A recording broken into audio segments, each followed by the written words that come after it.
त्यांनी सांगितलं पाहिजे। जिल्हा परिषदेच्या निवडणुका झाल्या, या महाराष्ट्रामध्ये सर्वाधिक यश या लातूर जिल्ह्यामध्ये काँग्रेस पक्षाला मिळालं आणि त्याचं सारं श्रेय या जिल्ह्यातल्या गावागावामध्ये काम करणाऱ्या काँग्रेसच्या नेत्याचं आणि कार्यकर्त्याचं, याचा आवर्जून उल्लेख मला करावासा वाटतो। आणि उद्या होणाऱ्या लातूर महापालिकेच्या निवडणुकीमध्ये सुद्धा काँग्रेसचा तिरंगा या लातूर महापालिकेवर फडकणार याबद्दल कुणाच्याही मनामध्ये शंका नाही। विरोधकांपासून आपण सावध राहिलं पाहिजे।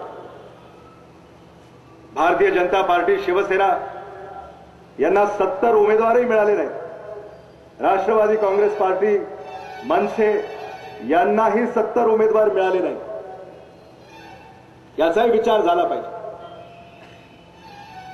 काँग्रेस भवनामध्ये जेव्हा तिकिटांचं वाटप सुरू होतं, ज्या उमेदवारांना काँग्रेस पक्षानं तिकीटं दिली नाहीत, अशा अनेक उमेदवारांना विरोधी पक्षांनी, राष्ट्रवादी काँग्रेस पार्टी असेल, शिवसेना असेल, भारतीय जनता पार्टी असेल, मनसे असेल, महाराष्ट्र विकास आघाडी असेल, यांनी आयत्या वेळी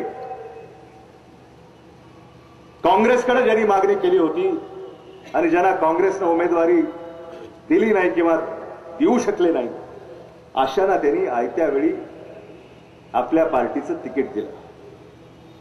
या लातूरात सिटी बसचं तिकीट लवकर मिळत नाही, पण राष्ट्रवादी काँग्रेस पार्टीचं तिकीट लवकर मिळतं, भारतीय जनता पार्टीचं तिकीट लवकर मिळतं, शिवसेनेचं तिकीट लवकर मिळतं, मनसेचं तिकीट लवकर मिळतं।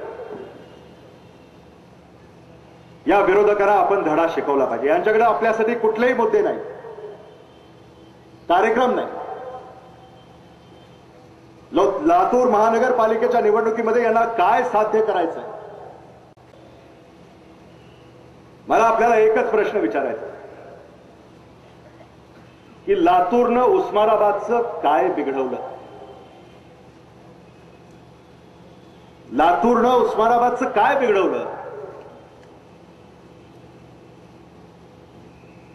हा माझा प्रश्न आहे तुम्हाला। आणि लातूर उस्मानाबाद ही लढाई काही नवीन आहे। 1980 पासून हा लढा सुरू आहे। ते आदरणीय शिवराज पाटील साहेबांशी लढणार,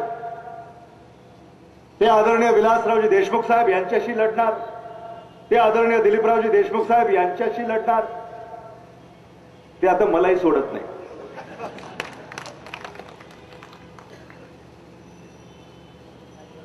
यांच्यापासून तुम्ही